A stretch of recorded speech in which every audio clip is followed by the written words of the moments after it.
UPD kami menghimbau agar penggunaan anggaran yang sudah ada untuk penanganan COVID harus digunakan sesuai dengan aturan yang berlaku. Kita harus ingat, walaupun kondisi bagaimanapun, kita harus tetap mengacu pada aturan yang berlaku, ya, tidak usah menyalahgunakan wewenang dan jabatan. Dan juga kami dari inspektorat dalam setiap minggu itu pasti ada Pitkon dari Korsubga wilayah 2 KPK dan dari BPKP yang mengontrol kerja auditor kami. Jadi kalau memang ada masalah silakan berkoordinasi dengan auditor-auditor kami. Walaupun kerja kita sebenarnya berdasarkan edaran Pak Bupati 30%, tapi kami inspektorat full kerja karena kami siap membantu bagi OPD-OPD yang ada anggaran COVID-nya biar tidak salah dalam menggunakan anggaran tersebut. Dan untuk masalah desa, untuk anggaran COVID-nya pada DD dan ADD juga harus benar-benar digunakan sesuai aturan yang berlaku.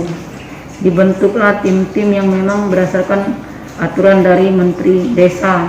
Penggunaannya harus jelas dan bisa dipertanggungjawabkan. Dan juga tidak lepas dari bimbingan DPMD.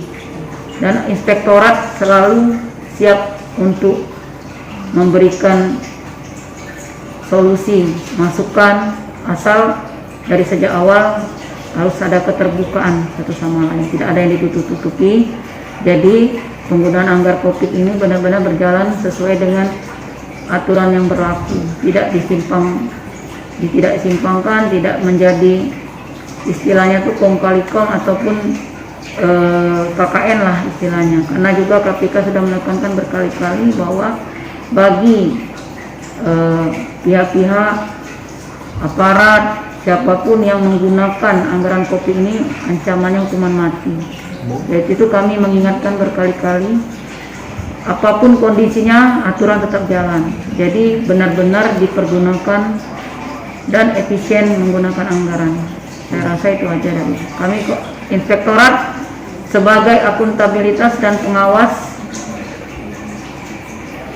BPBJ dan refocusing relokasi anggaran COVID siap membantu OPD-OPD yang dalam menyalurkan dan menggunakan anggaran tersebut. Jangan lupa subscribe, share, komen, dan like ya.